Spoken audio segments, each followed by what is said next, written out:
ஜோதி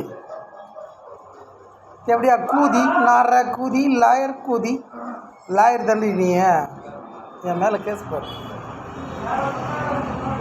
high court, supreme court, இந்த கோர்ட்லாம் போய் case என் மேலே கேஸ் போடு. எப்படியா மவளா உங்கள் அம்மாலாம் நான் வாக்க இந்த பௌர்ணமி தான் உனக்கு லாஸ்ட் டேட்டு சரியா? அதுக்கப்புறமேட்டுக்கா நீ யாரோ நான் யாரோ என்னை விட்டுணும். என்னை எந்த தொழிலும் பண்ணக்கூடாது. எப்படியா கூதி மவளை நான் வாழறதுக்கும் சாவறதுக்கும் எல்லாத்துக்கும் ரெடி நான் சரியா? ஆனால் என் திறமை என் டேலண்ட்டு நான் தெய்வ பிள்ளை எல்லாம் தெரிஞ்சு தானே லவ் பண்ணுறேன்னு நாடகம் போட்டேன். அப்படி லாயர் கூதி உன் கூதிலையும் நாரா கூதி மவளை தெய்வ பிள்ளைன்னு தெரிஞ்சுதாண்டி நாடகம் போட்டேன் நாரா கூதி. இப்போ வாயாண்டி ஜோதி கூதி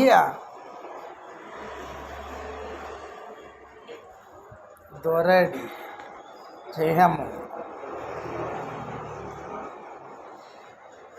உன் போதைக்கு நான் ஊறுகான்ற மாதிரி உன் ஆசைக்கு நான் இழிச்சு வாங்க ஏமாலி எவ்வளோ அடி இறந்து போகணும். நான் எதுக்கு வாயின்னு தெரியாமல் வாயிறன்ற மாதிரி நான் வாழ்ந்துட்டுருக்கேன். தெரியுமா உனக்கு தெரியுமாடி நராக்குது? யூடியூப்பில் இந்த அளவு பேசுகிறேன்ல என் மேலே போய் ஒரு கேஸ் கூட போய் கேஸ் போடுறீ புகார் பண்ணுறீ புகார் பட்டி நீயே லாயர் தானே நீயே போய் கேஸ் கொடு.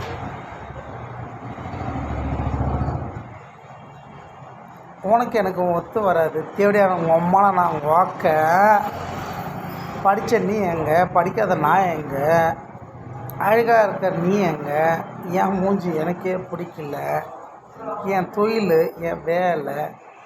ஆனால் எது எப்படி இருந்தாலும் நான் தான் ஜெயமு சரியா? நான் கம்பி வேலை செஞ்சாலும் ஜெயித்தான்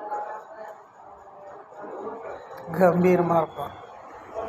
உன்ன மாதிரி லொச்சாதான் நம்ம போக மாட்டேன். தேவையா நேரம் இருக்குது இந்த அளவுக்கு பேசுகிறல்ல என் பேரில் போய் ஒரு கேஸ் கூட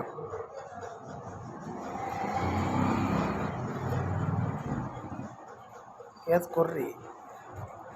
உங்கள் அப்பன் செத்துட்டான் தானே?